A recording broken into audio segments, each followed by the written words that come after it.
Hello everyone, hope you all are doing well. तो आज हम करने वाले हैं क्लास 12 फिजिक्स का चैप्टर नंबर 1 फ्रॉम एनसीईआरटी और हमारा चैप्टर है इलेक्ट्रिक चार्जेस एंड फील्ड्स। तो चलिए इसे स्टार्ट करते हैं। सबसे पहले है इंट्रोडक्शन। तो इंट्रोडक्शन में कुछ बेसिक सी बातें बताई गई हैं कि हम इलेक्ट्रिक चार्ज से एक फिनोमेना है जिसको हम एक्सपीरियंस करते हैं। ठीक है, कैसे? तो यहाँ पे बताया गया है कि जब भी हम ड्राई वेदर में हम सिंथेटिक क्लोथ्स को हाथ लगाते हैं, उनको उतारते हैं, या फिर स्वेटर को उतारते हैं, उसको हाथ लगाते हैं, तो हमें एक क्रैकलिंग सी आवाज सुनाई देती है। और जब हम बस में ट्रेवल कर रहे होते हैं तो हम बस का जो आयरन बार होता है उसको होल्ड कर लेते हैं ताकि हम गिरे ना। लेकिन क्या होता है कि अचानक से स्लाइडिंग वगैरह होने से क्या होता है, हमें शॉक जैसा सेंसेशन फील होता है ना। सो इन सब चीजों का कारण क्या है? तो इन सब चीजों का कारण है discharge of electricity through our body. हमारी बॉडी में से जो इलेक्ट्रिसिटी का डिस्चार्ज होता है वही है इसका कारण। ठीक है, और ये क्यों होता है डिस्चार्ज? इलेक्ट्रिक चार्ज आता कहाँ से है? तो ये इलेक्ट्रिक चार्ज एक्चुअली आता है जब हम रब होते हैं विद इंसुलेटिंग सर्फेसेस। और इसी के साथ रिलेटेड फिनोमेना है स्टैटिक इलेक्ट्रिसिटी का, जो हमने कहीं ना कहीं सुना होगा। ठीक है, तो हमने क्या देखा? हमने देखा कि जब भी हम सिंथेटिक क्लोथ या स्वेटर को उतारते हैं, उसको हाथ लगाते हैं ड्राई वेदर में, तो हमें एक क्रैकलिंग सी आवाज सुनाई देती है। जब भी हम बस के या कार का डोर ओपन करते हैं या आयरन बार जो है उसको होल्ड करते हैं बस में, तो हमें एक सेंसेशन ऑफ इलेक्ट्रिक शॉक जैसा फील होता है। तो ये सब चीजें किसके कारण है? Discharge of electric charges. और ये चीजें किसकी वजह से हो रही है? स्टैटिक इलेक्ट्रिसिटी की वजह से। तो इस टॉपिक को हम इस चैप्टर में और नेक्स्ट चैप्टर में पढ़ने वाले हैं डिटेल में। सो स्टैटिक का मतलब क्या होता है? अब हमें मतलब पता होना चाहिए। स्टैटिक वर्ड का लिटरल मीनिंग क्या है? स्टैटिक का मतलब होता है कोई भी चीज जो मूव ना करे या फिर टाइम के साथ चेंज ना हो, तो वो होता है स्टैटिक, यानी कि रेस्ट पे। यही हम सिंपली बोल सकते हैं। तो फिर इलेक्ट्रोस्टैटिक्स भी इसी के साथ रिलेटेड एक फिनोमेना है जो किसके साथ डील करता है? Electrostatics deals with the study of forces, fields and potentials arising from static charges. तो वो फोर्सेस, वो फील्ड्स, वो पोटेंशियल्स जो स्टैटिक चार्जेस से आते हैं, यानी कि चार्जेस एट रेस्ट से आते हैं, वो सब इलेक्ट्रोस्टैटिक्स के अंदर ही हम पढ़ते हैं। तो चलिए स्टार्ट करते हैं हमारे चैप्टर को। मेनली यहाँ पे इलेक्ट्रिक चार्ज के बारे में बताया गया है कि इलेक्ट्रिक चार्ज की जो डिस्कवरी का क्रेडिट है वो जाता है थेल्स ऑफ मिलेटस, ग्रीस में। अराउंड 600 बीसी के अराउंड इसकी डिस्कवरी हो रखी है। और इलेक्ट्रिसिटी भी जो है वो एक ग्रीक वर्ड से आया है, ये जो वर्ड दे रखा है। ठीक है, तो ये बेसिक से कुछ बातें हैं, थ्योरेटिकल बातें हैं। इनसे ज्यादा इम्पोर्टेंट है यहाँ पे जो बातें बता रखी हैं कि यहाँ पे जो कुछ भी बता रखा है ना, उसमें यही है कि जो लाइक चार्जेस होते हैं, मतलब एक जैसे चार्जेस होते हैं, वो एक दूसरे को रिपेल करते हैं। लेकिन वहीं अगर आप दो अनलाइक चार्जेस, यानी एक प्लस एक माइनस, कुछ ऐसा ले लोगे, है ना, तो वो एक दूसरे को अट्रैक्ट करेंगे, एक दूसरे को अपनी ओर खींचेंगे। लाइक चार्जेस जैसे प्लस प्लस हो गया, है ना। तो ये बेसिक सी बात है जो यहाँ पे बताई गई है। हम एक बार इसको रीड आउट कर लेते हैं। सबसे पहला उन्होंने कहा है कि आप दो ग्लास रॉड ले लो। दोनों ग्लास रॉड को चाहे तो वूल से चाहे सिल्क क्लोथ से रब करो, और रब करने के बाद दोनों ग्लास रॉड को एक दूसरे के पास लेके आना। तो आप क्या ऑब्जर्व करोगे कि वो दोनों ग्लास रॉड एक दूसरे को रिपेल करेंगी। क्या करेंगी? दोनों एक दूसरे को रिपेल करेंगी, दोनों ग्लास रॉड्स। और फिर सेकेंड एग्जाम्पल वो देता है कि चलो अब ग्लास रॉड की जगह अब वूल ले लो या सिल्क के क्लोथ के 2 पीसेस ले लो और रब करो आपस में। मतलब चाहे तो 2 वूल स्ट्रैंड्स को रब करो या फिर 2 पीसेस ऑफ सिल्क क्लोथ को रब करो। तो उसको आप फिर क्या करो, उनको आप रब करो। ठीक है, जिस भी रॉड के साथ आप रब कर रहे हो उन रॉड को आप एक साथ लेके आने की कोशिश करो, तो वो फिर रिपेल करेंगे। ठीक है, बट हाँ, अगर आप ग्लास रॉड और वूल को लोगे तो वो एक दूसरे को अट्रैक्ट करेंगे, ग्लास रॉड और वूल। सिमिलरली अगर आप 2 प्लास्टिक रॉड्स को कैट के फर के साथ रब करोगे और फिर उन 2 प्लास्टिक रॉड्स को एक साथ लाके आने की कोशिश करोगे, तो वो रिपेल करेंगे, बट वो प्लास्टिक रॉड फर को अट्रैक्ट करेगा। I know it's bit confusing, but इसको हम समझ सकते हैं कि अगर हम 2 ग्लास रॉड्स को रब करते हैं, 2 ग्लास रॉड्स को सिल्क या वूल से रब करके पास लाएंगे तो वो रिपेल करेंगे। वही अगर आप ग्लास रॉड और वूल को पास में लेके आओगे तो वो एक दूसरे को अट्रैक्ट करेंगे। यानी कि यहाँ पे वही चीज है कि like charges repel each other, unlike charges attract each other. यही इसका बेसिक सा कंसेप्ट है जो यहाँ पे अप्लाई हो रहा है, ठीक है। और वहीं पे अगर आप प्लास्टिक रॉड और ग्लास रॉड को एक साथ लेके आओगे तो वो अट्रैक्ट करेगा, ठीक है। तो ये बातें हैं हमारे पास। और these seemingly simple facts were established from years of effort and careful experiment and their analysis। ये थेरेटिक बातें हैं कि ये चीजें हमने जो अभी देखी है, हमें देखने में बड़ी सिंपल लग रही हैं, बट इनको डिस्कवर करने में बहुत सारे एफर्ट्स लगे हैं, बहुत से एक्सपेरिमेंट्स और एनालिसिस हुई हैं। और हमारे पास यही डिस्कवरीज के बाद पता चला कि चार्ज दो तरह का होता है, कि हमारे पास दो तरह का इलेक्ट्रिक चार्ज होता है। अब वो कौन से दो तरह के होते हैं? एक होता है पॉजिटिव चार्ज, एक होता है नेगेटिव चार्ज। अब जो न्यूट्रल है वो एक टाइप ऑफ चार्ज नहीं है, वो एक कंडीशन है कि जब आपका इलेक्ट्रिक चार्ज 0 है तो वो बॉडी को हम न्यूट्रल बोलते हैं, राइट। और चार्जेस जो हैं वो कैसे एक्वायर करती है बॉडी? बाय रबिंग, ठीक है।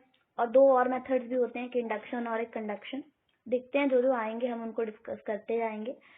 सो हमारे पास दो तरह के चार्जेस हैं, पॉजिटिव एंड नेगेटिव, है ना। और जो लाइक चार्जेस हैं वो एक दूसरे को रिपेल करते हैं, अनलाइक चार्जेस जो हैं वो एक दूसरे को अट्रैक्ट करते हैं। और एक प्रॉपर्टी है जो दोनों तरह के चार्जेस को सेपरेट करती है। कौन से दो तरह के चार्ज? पॉजिटिव और नेगेटिव चार्ज को एक प्रॉपर्टी है जो सेपरेट कर रही है, जो डिफरेंशिएट कर रही है, and that property is polarity of charge. उसके बाद नेक्स्ट है हमारे पास कि जैसे हमने बोला कि ग्लास रॉड को आप सिल्क से रब कर रहे हो तो ग्लास रॉड के ऊपर एक तरह का चार्ज आएगा, पॉजिटिव नेगेटिव में से कुछ भी, और जो अपने पास सिल्क है उसके पास दूसरे तरह का चार्ज आएगा। और यही चीज जो है वैलिड है, यही कंसेप्ट वैलिड है। और किसी भी आप ऑब्जेक्ट का पेयर बना लो और उनको रब करो तो इलेक्ट्रिफिकेशन यानी चार्जेस की जो कम्युलेशन है वो इसी तरह से होगी, ठीक है। तो ये वही बातें हैं यहाँ पे सारी।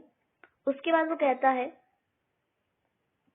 अगर आपने जो बॉडी को रब किया और उस पर चार्जेस आ गए, ठीक है, और वो कांटेक्ट में लेके आए तो वो जो चार्जेस होंगे वो लॉस हो जाएंगे, क्योंकि वो अकमलेट होके मतलब वो न्यूट्रल हो जाएंगे एक दूसरे से। अब उसके बाद ठीक है, मतलब यहाँ पे कहने की ये कोशिश की है, जैसे ये बॉडी थी कोई, ये पॉजिटिव चार्ज बन गई, और ये कोई बॉडी है जो नेगेटिवली चार्ज बन गई, ठीक है। सो ये दोनों, अब हमने इन दोनों को लेके आए हम कांटेक्ट में लाने से क्या होगा, दोनों अपने चार्जेस को इक्वल करने की कोशिश करेंगी, जिससे क्या होगा, अल्टीमेटली दोनों के चार्जेस जो हैं लॉस हो जाएंगे। लेट्स से ये ए बॉडी है, ये बी है, तो ये ए बन जाएगी, ये बी बन जाएगी।